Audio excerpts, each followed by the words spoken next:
காயத்ரி ஜபத்தின் மகிமையை பல பெரியோர்கள் பல நூல்களில் எடுத்து சொல்லியுள்ளார்கள். அவர்கள் ஒரு கதை மூலம் காயத்ரி மகிமையை விளக்கியதை உங்களுக்கு எடுத்துச் சொல்ல விரும்புகின்றேன். காயத்ரி மகிமை. ஓர் ஊரில் ஒரு அரசன் ஒருவன் இருந்தான். கர்மவசத்தால் ஒரு சமயம் அவனுக்கு நோய் கண்டது.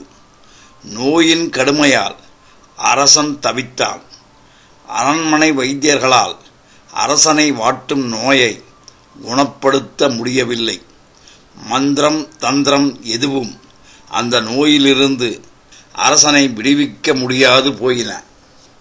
அந்த சமயம் ஒரு சாது அரசனிடம் வந்தார். அவரை வரவேற்று கௌரவித்து அரசன் தன்னை நோயிலிருந்து காப்பாற்றும்படி பிரார்த்தித்தான். அதற்கு அவர், வேந்தே, உன் நோயை குணப்படுத்த என்னால் முடியாது. இருப்பினும் நோயிலிருந்து நீ குணப்பட வழி ஒன்று சொல்கிறேன் என்றார் அந்த சாது. ஆற்றங்கரையில் குதிரை மீது அமர்ந்திருக்கும் வீரன் போன்று ஓர் உருவம் செய்யச் சொன்னார் சாது. அதன் கையில் ஒரு கத்தியை பொருத்தினார்.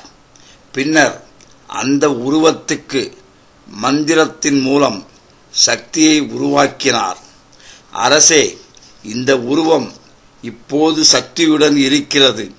உன்னுடைய நோயையே இந்த உருவத்தில் ஸ்தாபித்துள்ளேன். வீரன் பிடித்திருக்கும் கத்தியை எவன் ஒருவன் கீழே எரியும்படி செய்கிறானோ அந்த க்ஷணமே உன்னை வருத்தி கொண்டிருக்கும் நோயும் உன்னை விட்டு நீங்கிவிடும் என்று சொல்லிவிட்டு அந்த சாது போய்விட்டார். அரசனும் உருவத்தின் கையில் பிடித்திருக்கும் கத்தியை எவன் ஒருவன் கீழே போடச் செய்கிறானோ அவனுக்கு ஏராளமாக பொன்னும் மணியும் தருவதாக அறிவித்தான். மந்திரங்களில் வல்லவர் குதிரை மீது அமர்ந்திருக்கும் வீரனை வசப்படுத்தி கத்தியை எரியச் செய்ய முயன்றனர். அவர்கள் முயற்சியும் பலன் தரவில்லை. குதிரை மீது அமர்ந்திருந்த பொம்மை வீரன் எவரையும் நெருங்க விடவில்லை. கையில் இருந்த கத்தியை பலவாறு சுழற்றி அவர்களை விரட்டினான். நாட்கள் நகர்ந்தன. அந்த வீரன் பிடித்திருக்கும் கத்தியை கீழே போடச் செய்ய எவராலும் முடியவில்லை. அரசனுடைய நோயும் குணமாகவில்லை. அரசன் நம்பிக்கையை இழக்கத் தொடங்கினான். அப்போது ஏழை பிராமணன் ஒருவன் அரசனிடம் வந்தான். அரசனை பிடித்து வருத்தும் நோயையும் அதை நீக்க ஆற்றங்கரையில் குதிரை வீரனை அமைத்திருப்பதையும் அறிந்திருந்தான். அரசே, என்னிடம் சக்தி ஏதும் இருப்பதாக சொல்லிக் கொள்ளவில்லை. ஆயினும் இதுவரை என் ஜீவனத்துக்கு நியமிக்கப்பட்ட சாஸ்திரங்களுக்கு விரோதமின்றி இருந்து வருகிறேன். தங்களை பிடித்திருக்கும் நோய் விலக என்னால் ஏதும் செய்ய முடியுமா என்பதை பார்க்கிறேன் என்று சொன்னான். மந்திர சாஸ்திரங்களை கற்ற அறிஞர்கள் பலராலும் முடியாத காரியத்தை கேவலம் இந்த பிராமணனா செய்யப் போகிறான் என்று எண்ணினான் அரசன். உன் ஆசையை கெடுப்பானேன், போய் பாரும் என்று அசிரத்தையாக பதில் கூறினான் அரசன். ஏழை பிராமணன் ஆற்றங்கரைக்கு சென்றான். பகவானை தியானித்து அனுகிரகம் செய்யுமாறு பிரார்த்தித்துக் கொண்டு அந்த வீரன் உருவத்தை பார்த்து கேட்டான். உன் கையில் பிடித்திருக்கும் கத்தியை கீழே போட்டுவிட்டால் அரசனுடைய நோய் நீங்கிவிடுமாறு சொல்லப்படுகிறது. நீ அவ்வாறு செய்ய வேண்டுமானால் என்ன எதிர்பார்க்கிறாய் என்று கேட்டான். அந்த சமயம் வரை யார் அருகில் நெருங்கினாலும் கத்தியை சுழற்றி மிரட்டிய வீரன் அந்த பிராமணனை கண்டதும் கத்தியை தாழ்த்தி பிடித்தவாறு நின்றான். அதை பார்த்த ஜனங்கள் ஆச்சரியத்தால் ஸ்தம்பித்து நின்றார்கள். பிராமணனுடைய கேள்விக்கு அந்த உருவம் தன்னுடைய கையை நீட்டி 4 விரல்களை காட்டியது. பிராமணன் அதற்கு சம்மதிக்க முடியாதென்று தலையை அசைத்து மறுப்பு கூறினான். மறுபடியும் அந்த உருவம் 3 விரல்களை காட்டியது. பிராமணன் சிறிது நேரம் யோசித்தான். பிறகு அதற்கு சம்மதிப்பதாக கூறினான். அந்த உருவமும் தானும் சம்மதிப்பதாக தலையை அசைத்தது. பிராமணன் தரையிலே நீர் வார்த்து நீ கேட்டவாறு தந்தேன் என்று தத்தம் செய்தான். அடுத்த கணம் வீரன் கையில் இருந்த கத்தி தரையிலே வீழ்ந்தது. அந்த உருவத்தில் இருந்த சக்தி மறைந்து விடவே உருவம் பொடிப்பொடியாக தரையில் விழுந்தது.